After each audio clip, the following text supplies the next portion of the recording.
Brad, I guess let's just start off with a general question. How's the pre-season tracking, and is it different to this time last year?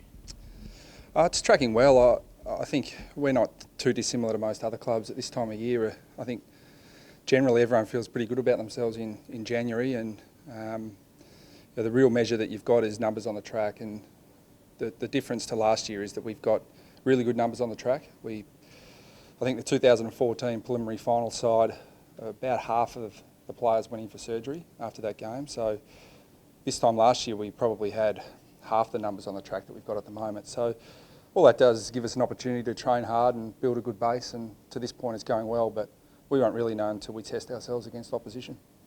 How much did you take from the conclusion to last season, and how much have you done stuff off the track and talked about what worked and what didn't last year looking to this season? Are you at that point yet? Oh yeah. It's a pretty extensive process, probably more from a coaching perspective in the off season to analyse and review what we did well and what we need to work on. But I think that the benchmark is pretty clear, and I don't see too much changing there. I think Hawthorn is still the standout contender, and everyone else is trying to chase them down. But they probably stand head and shoulders above everyone else. But the rest of the chasing pack is pretty significant. There's a lot of teams that would make or could make genuine claims to be finals aspirants this year, and just all bodes for a really even competition again. To what extent are you trying to imitate the way they play and actually develop your own style? Oh, there's very, very little imitation. I think that they do what they do better than anyone else. And if you just try and match them, then you're going to find it really hard to beat them. So we're always trying to find what's going to get ahead of the curve and what's going to beat the best, not simply try and match them. So very little imitation, but you can't help but admire the way they've gone about it the last couple of years, in the face of some pretty significant adversity too.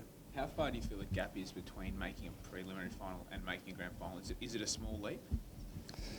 Well, the bottom line is making the preliminary final last year is over. We don't get any credits in the bank in 2016 because of our 2014 or 15 final series. We all start again, and history tells you that there's someone going to come from probably outside the finals and push for a top 4 spot. So who that is anyone's guess, but all it tells me is that we start 2016 even, and we don't get any credit, unfortunately, for where we finished last year. Do you sit down and say that we want to win the grand final this year, or we want to make the grand final this year, or are your objectives less tangible than that?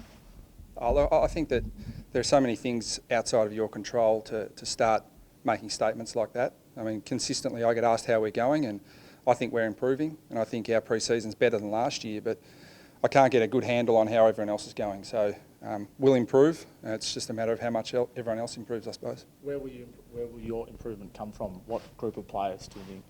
I think it's all over the ground. I think we got a lot of input last year from getting Robbie Tarrant back as a key defender, and but we lost a lot of players throughout the year as well. So I think the continuity that we've got right now in January gives us a good chance to build a good base for 2016, and getting our midfield together for the whole year will be really handy. When there were 2 new teams added to the competition, the mathematics of winning a flag obviously became much harder.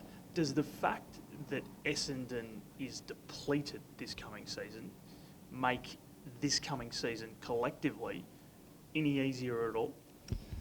I don't think so. I mean, you look at the experienced players they're bringing on board now. I think they'll be weakened for sure by the players that are not there. But it's a funny season, and it's still going to be pretty even. So we only play them once. So that there are vagaries there all the time. But how that's going to unfold is anyone's guess. Those teams that do play Essendon twice, is that a significantly unfair advantage to them?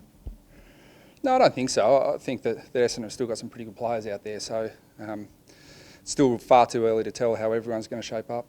What's the timeline of the leadership group announcement and everything going on there? We'll probably make an announcement prior to the NAB Challenge. We're at the pointy end of our process now, so it'll be any time in the next couple of weeks. What does the process involve? Well, it's been really extensive consultation with all stakeholders in the club.